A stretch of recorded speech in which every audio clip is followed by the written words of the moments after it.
রামধনু চ্যানেলে আপনাদের স্বাগত। আশা করি সকলেই ভালো আছেন। শ্রী শ্রী ঠাকুরের পাদপদ্মে সহস্র কোটি প্রণাম। ঠাকুর সকলের মঙ্গল করুন, সকলের চৈতন্য দিক। জয় গুরু, জয় রাম, জয় গোবিন্দ, গুরু কৃপা হি কেবলম। ঠাকুরের নাম নিয়ে আজকে ঠাকুরের কথা শুরু করছি। আশা করি আপনাদের ভালো লাগবে। একদিন সন্ধ্যার প্রাক্কালে কতিপয় গুরুভ্রাতা আসিলেন। নবদ্বীপ বণিক করজোড়ে নিবেদন করিলেন, বাবা, আমাকে যে নাম দিয়াছেন সেই নামের পরিবর্তে গুরু গুরু বলিয়া ডাকিতে ভালো লাগে এবং তাতে আনন্দও পাই। এখন আমি কি করিব? ঠাকুর বলিলেন, গুরু বলতে নামই গুরু। গুরু শব্দ নাম বই আর কিছুই নয়। গুরু নামে আর পাওয়া নামে কোনো পার্থক্য তো দেখি না। নামের উপর অচল অটল ভক্তি অন্ধবিশ্বাস থাকলেই হইল। এই নামের সেবা যত্ন করিতে করিতে নামের সঙ্গে ক্রমে ক্রমে ভালোবাসা জন্মে। ভালোবাসা হইলে পরে অনুরাগ হয়, অনুরাগ হইলে প্রেম হয়, প্রেম হইলে নামে রুচি হয়, রুচি হইলে নামের সঙ্গে প্রেম করিতে করিতে ভাব হয়। সেই ভাবে সকল অভাব দূর হইয়া যুগল মিলন হয়। এই যুগল মিলন প্রতি শ্বাসে প্রশ্বাসে নাম করিতে করিতে এক সময় শ্বাস প্রশ্বাস বন্ধ হইয়া যায়। এই অবস্থায় যতক্ষণ থাকা যায় ততক্ষণই যুগল মিলন অবস্থা। নবদ্বীপ বণিক বলিলেন, কোন প্রকার অভাব? যেমন বৈষয়িক অভাব ইত্যাদি? ঠাকুর বলিলেন, না, কোনো বৈষয়িক অভাবও থাকে না। বিন্দুমাত্র বিষয়ের জ্বালা থাকলে নামে প্রেম হয় না। সর্বদা নাম করিতে করিতে ক্রমে বিষয় বোধেরও বোধ থাকে না, অভাবও থাকে না, থাকে শুধু কর্তব্য। এমন সময় একদল নাম প্রার্থী আশায় কথা বলা বন্ধ হইয়া গেল।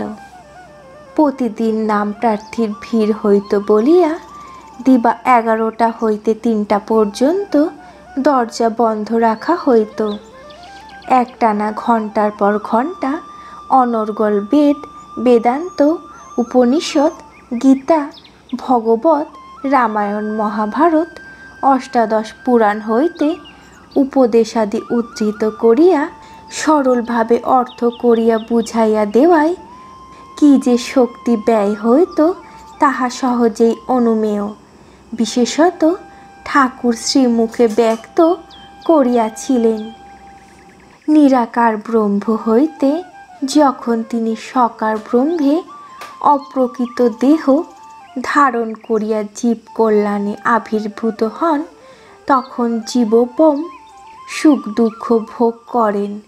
ঠাকুরের আহার বিহারহীন বার্ধক্য অবস্থা কথা ভুলিলে চলবে না। কেহ কেহ বলেন ঠাকুর ভগবান, তাহার আহার বিহারই বা কি? শান্তি ক্লান্তি বা কি? বার্ধক্য যৌবনই বা কি? তার সকল অবস্থাই এক। এই উক্তি নিরাকার ভগবানের বেলায় প্রযোজ্য, সাকার ভগবানের বেলায় প্রযোজ্য নহে। ইহা অতি সত্য। ঠাকুর সারা জীবন নিজেকে গভীরভাবে প্রচ্ছন্ন রাখিয়াছিলেন। সেই প্রচ্ছন্নতাকে ভেদ করিয়া ঠাকুরের স্বরূপ দর্শনের সৌভাগ্য অতি কম লোক লাভ করিয়াছিলেন। যাহারা ঠাকুরের পার্শ্বচর হিসাবে ছিলেন তাহারা ঠাকুরের অহৈতুকী কৃপায়, ঠাকুরের প্রফুল্লতার, রসিকতার, নিকট আত্মীয়তার, অবসাদের ক্লান্তি রোগ কাতরতার, অনাহার ইত্যাদির বহু অবস্থা দেখিয়াছেন। পূর্বে তিনি কাহারও সেবা গ্রহণ করেন নাই, বরং সর্বদা পরের সেবা করিতেন।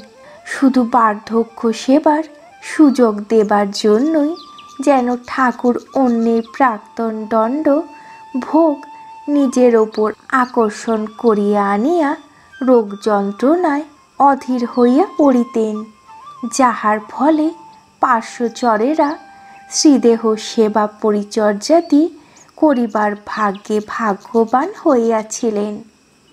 কোনরূপ সাধ্য সাধনের দ্বারা এই ভাগ্য লাভ হয়, ঠাকুরের অযাচিত করুণা বলে এই ভাগ্য লাভ হইয়াছিল। আজকে তাহলে এখানেই শেষ করছি। ঠাকুরের কথা শুনতে আপনাদের কেমন লাগছে অবশ্যই জানাবেন। আর ভালো লাগলে একটি লাইক, শেয়ার, সাবস্ক্রাইব করে পাশে থাকবেন। আপনাদের সহযোগিতা আমাদের আগামী দিনে এগিয়ে যেতে সাহায্য করবে। ঠাকুর সকলের সুমতি দিক। জয় রাম।